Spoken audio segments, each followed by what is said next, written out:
The reason I own Bitcoin is it's an asset, like a property, like a home, like a piece of land, like a piece of art that is unique, like a watch that's one of a kind. We're going to ban this because we think it's bad for the environment. There's no pushback, and that's a huge mistake. Tesla CEO Elon Musk tweeted that the electric vehicle maker would suspend car purchases using Bitcoin. He said, "We're concerned about rapidly increasing the use of fossil fuels for Bitcoin mining and transactions." Why Bitcoin mining could be good for the environment: in order to mine profitably, you want the lowest cost of energy you can get. And in many geographies in the world, that's sustainable solar and wind. When that regulator in Norway or in New York or in any other jurisdiction comes out and says, we're going to ban this because we think it's bad for the environment, there's no pushback. And that's a huge mistake that Bitcoin miners have done to themselves, and they've got to fix that. So basically, when you think about why Bitcoin mining could be good for the environment, it's basically the profit motive. In order to mine profitably, you want the lowest cost of energy you can get. And in many geographies in the world, that's sustainable solar and wind. Certainly West Texas, that's the case. And you see a lot of interest in going there to tap into that unused resource, because so much of that West Texas wind isn't being used by anybody. It's not even putting back into the grid. So why not monetize it in the form of Bitcoin, which is a good use of that unused power? The same in northern Alberta, where you can get already flared off gas that's being flared off now and turn that into Bitcoin. These are all sustainable in the sense that they're creating value, and that's important. There's nothing wrong with that. Now, of course, there are miners all around the world that are burning coal. Nobody wants that anymore, which is why you have institutions saying you've got to show me the difference between a coin mined that way and one that's done sustainably, and I'll buy the sustainable coin even if I have to pay a premium. That's the remarkable discussion that's going on, because half the community says, I want fungibility. I don't care where the coin was mined or how it was mined. It has to be the same value as one that was mined sustainably. I think we're going to go through a huge debate on that on the 4th and 5th. But that's all part of the important dialogue. But my point is, Bitcoin mining can be very good for the environment because it forces new innovation in the creation of energy. Okay, point made. But let's disregard the whole environmental issue for now and assuming it's resolved. I'm concerned about governments, central banks, traditional banking institutions not liking this usurper, something that now comes and takes away their monopoly from printing money. We have billionaire hedge fund manager Ray Dalio says he'd rather have Bitcoin than a bond. And if the crypto space does continue to attract investors' attention, government bonds are going to see significant outflows. Governments are going to lose control over their ability to raise money. And I don't think they're going to like that very much, Kevin. So does that lead to government intervention? Is that a concern for you at all?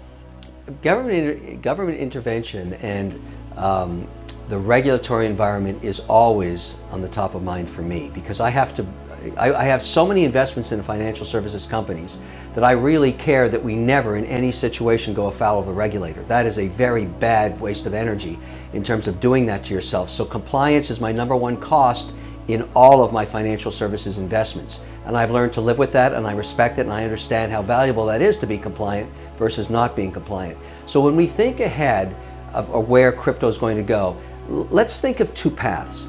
The concern you have is talking about it, and I agree with you, as a currency, that it would somehow usurp the US dollar, the standard currency, the gold standard for the world, if you would, in terms of fiat currency. I don't think that's the long run for Bitcoin, unless we're staying specifically in Bitcoin. The reason I own Bitcoin is it's an asset, like a property, like a home, like a piece of land, like a piece of art that is unique, like a watch that's one of a kind. To me, it's not a currency. It is not that efficient to use as a currency for a whole lot of reasons.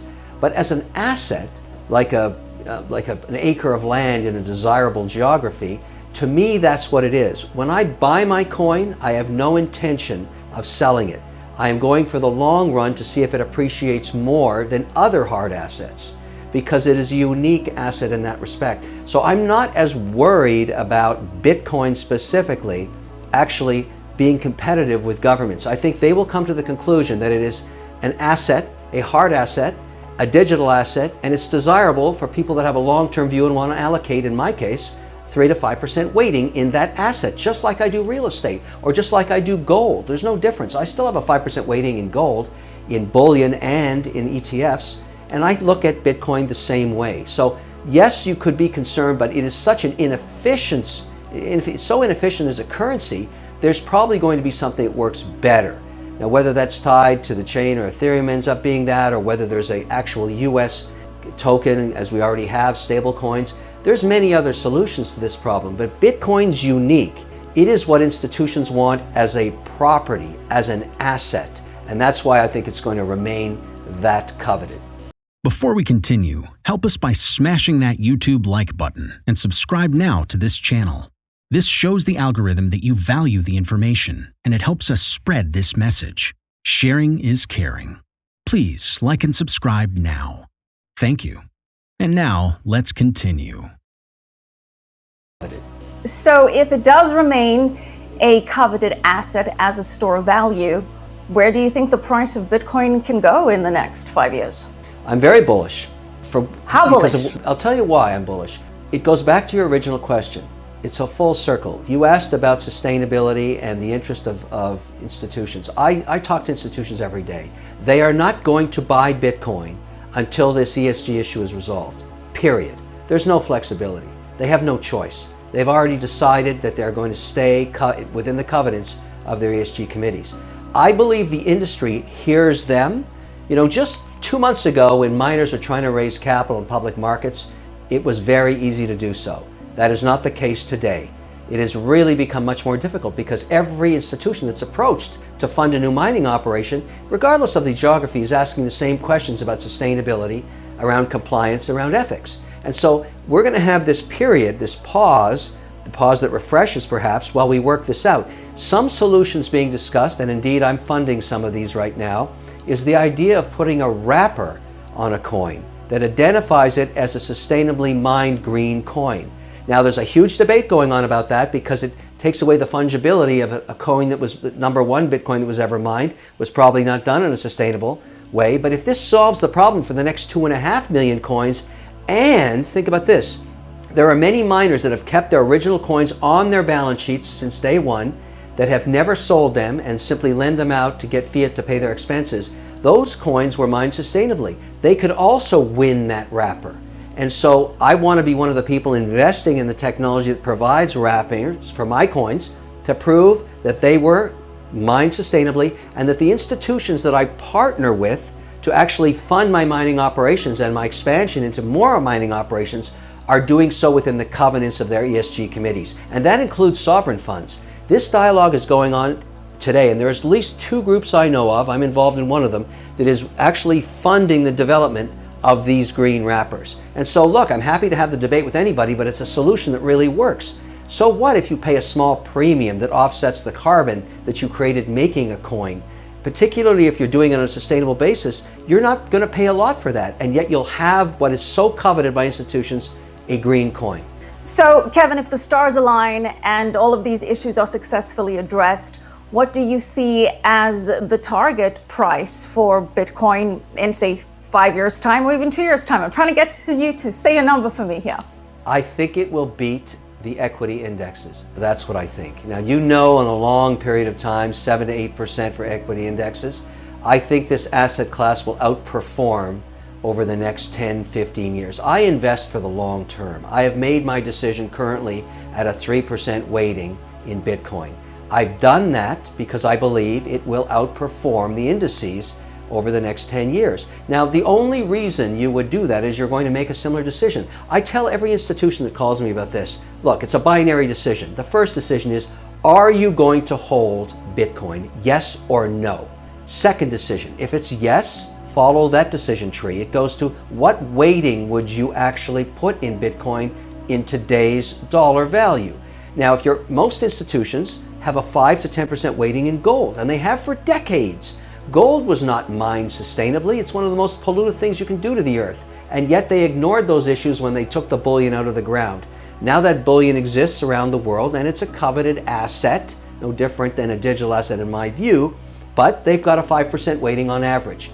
So your decision is, I'll take a 5% weighting in Bitcoin. but I have a sustainability committee to answer to first. That's where I think we're going. And if that happens that way and the institutional log jam opens up and that capital starts coming in, which by the way is in the trillions of dollars, I see Bitcoin outperforming the stock indices for a very long time. But I'm not betting the farm on it. I'm a 3 to 5% weighting. That's a rational decision for an investor like me. What to do in such a situation? Inform yourself and keep your financial education strong. We from the Compact Group offer our loyal subscribers a free educational portal with first-hand monetary, financial, and economic knowledge. Enter our invite-only Insider Club by clicking the link below. You will get access to first-class information far earlier than the rest. We have prepared a special deal for all our members where you can access a giant pool of Robert Kiyosaki's financial wisdom for just $1. To find out more, simply click the link below and join our Insider Club absolutely free. But there is more you can and should do. Build up several streams of income. More and more people realize that they have to take their future in their own hands, but they don't know how and where to start. We from Compact offer our Insider Club members unique opportunities. Strengthen your financial muscle and get the edge. Click the link below. Become part of our free Insider Club. No financial obligations. But there's one important thing you have to know. You have to become active. So do it now. Become active and see you on the other side.